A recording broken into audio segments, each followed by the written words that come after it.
কবে থেকে পড়ে রয়েছে? হ্যাঁ, রিজুদা তো দিল, আমার বাপ্পি দিয়েছে। হ্যাঁ, কথা শুনে আমার মাথা গরম হয়ে গেল।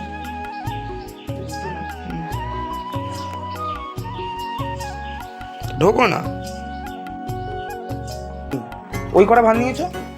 এই করে মনে কত ভাত। ওইটুকুই ভাত নিয়েছি।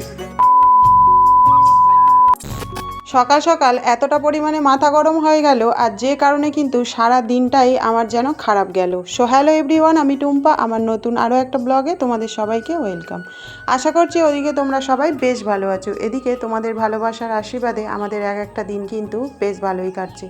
তাহলে চলো ভিডিওটা শুরু করা যাক। প্রথমেই বলি, তোমরা কে কোথা থেকে আমার এই ভিডিওটা দেখছো অবশ্যই করে কিন্তু কমেন্ট বক্সে একটা কমেন্ট রেখে যেও। তাড়াতাড়ি ঘুম থেকে তো উঠে পড়েছি, ছেলে চলে গিয়েছে পড়তে, আর আমি কিন্তু একটুও লেট না করে চলে এসেছি সোজা ওপরে। আর ওপরে এসে কিন্তু আজকে ব্যায়াম করছি। সত্যি কথা বলতে কি বলতো, সকালবেলা যদি ব্যায়াম করা যায় আধ ঘন্টা অন্তত, তাহলে দেখবে শরীর মন সবটাই কিন্তু একদমই ফ্রেশ লাগে। আর কি বলতো, ব্যায়াম করার পরে একটু অন্তত রেস্টের প্রয়োজন, কিন্তু সেটা আর আমাদের কপালে হয় না। যাই হোক, বাসি কাজকর্ম তো সারতে হবে, আর যে কারণে দেখো আমি কিন্তু ব্যায়াম করার পরে কাজকর্ম করতে লেগে পড়েছি।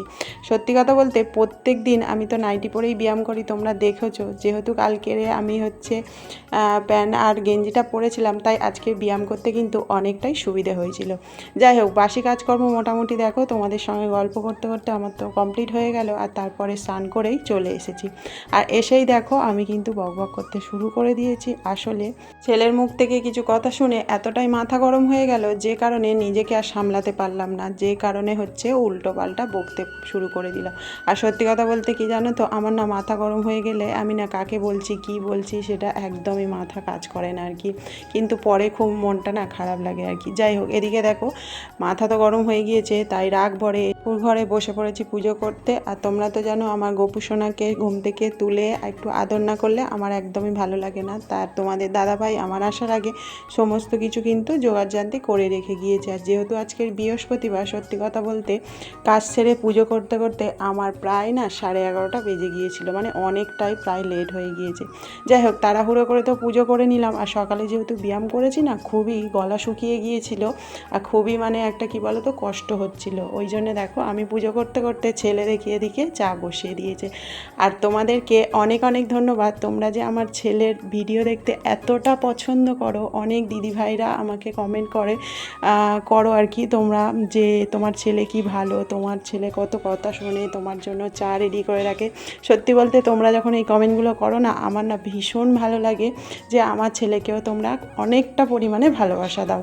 যাই হোক, তাড়াতাড়ি করে তো চা টিফিন সমস্ত কিছু খাওয়া কমপ্লিট করে ফেললাম। আর তারপরে দেখো রান্না তো করতে হবে, এদিকে বসিয়ে দিয়েছি ভাত, আর এদিকে কিন্তু সয়াবিনগুলো দেখো সিদ্ধ করে নিয়েছি। যেহেতু বৃহস্পতিবার তাই তো নিরামিষ রান্না হবে। ফাইনালি দেখো ভাত তো হয়ে গিয়েছে, আর সয়াবিনগুলোকে দেখো মানে সিদ্ধ করে একদম নিংড়ে ভাজা করে নিলাম। তো তারপরে দেখো তরকারি বসিয়েও দিচ্ছিলাম। আর বেশি কিছু রান্না করব না, তোমরা তো জানো সত্যি কথা বলতে বেশি কিছু রান্না আমি করিও না, দুরকম পদই করি সব সময়। যে কোনো একটা হয় তরকারি আর হচ্ছে চচ্চড়ি শাক ভাজা, এরকম একটা কিছু করি, কারণ বেশি কিছু আমার একদমই খেতে ভালো লাগে না, আর করলেই নষ্ট হয়। ছেলেও খায় না, আর মা খায় অল্প খায় আর কি। যাই হোক, আজকে করবো ঢেঁড়স আলুর তরকারি, আর এদিকে করব সয়াবিনের তরকারি, কারণ বেশি সবজিও নেই। যাই হোক, তাড়াতাড়ি করে রান্নাটা করে নিলাম, যেহেতু আজকে টিফিন খেতেই দেরি হয়ে গিয়েছে, রান্না করতেও অনেকটাই লেট হয়ে গিয়েছিল, তাই তাড়াহুড়ো করে রান্নাটা করেই নিয়ে মাকে কিন্তু ভাতটা দিয়ে দিলাম। আর এদিকে দেখো ছেলের গায়ে না কিছু র্যাশ বেরিয়েছে, যে কারণে ছেলের জন্য একটু নিম পাতার জল ফোটাচ্ছিলাম ছেলেকে স্নান করাবো বলে। আর ছেলের গায়ে অতিরিক্ত র্যাশ বেরিয়েছে, সত্যি কথা বলতে অনেকটাই ফ্যাট। ডাক্তার দেখিয়েছিলাম, ডাক্তার বলেছিল কে অনেকটাই রোগা হতে, তো ও কিন্তু এখন অনেকটাই রোগা হয়ে গিয়েছে। তাও কেন যে ওর এইগুলো হচ্ছে সত্যি বলতে বুঝতে পারছি না। তো আবার ওকে ডাক্তার দেখাবো, তো তার আগে একটু ভাবলাম নিম পাতার জল এটা ওটা করে দেখি কোনটাতে কমে। তো তারপরে দেখো আমরাও ভাত নিয়ে বসে পড়েছি ছেলে স্নান করার পরে। তো আমি এখানে ঢ্যাঁড়স খাচ্ছিলাম আর বলছিলাম ওয়েট কমানোর জন্য কিন্তু ঢ্যাঁড়স খুব ভালো একটা জিনিস। তো যাই হোক, তারপর দেখো ছেলে জন্মদিনে গিফট পেয়েছিল, সেগুলো কিন্তু অনেক দিন ধরে হয়েছে, পড়ে আছে, তোলাই হয়নি। তাই ছেলে আজকে রাগারাগি করছে, বলছে মা এগুলো তুলে রাখো। তো ফাইনালি তোমাদেরকেও দেখিয়ে দিলাম কি কি পেয়েছিল। তো যাই হোক, ভিডিওটা কেমন লাগলো অবশ্যই করে কিন্তু কমেন্ট করতে ভুলো না। আর এই যে দেখো, এই ঘড়িটা ওর একটা ফ্রেন্ড দিয়েছে, আর এই যে টুনটুনি এটা কি সুন্দর নড়ে, সারাক্ষণই ও নড়ে যায়, বেশ ভালো লেগেছে আমার গিফটটা।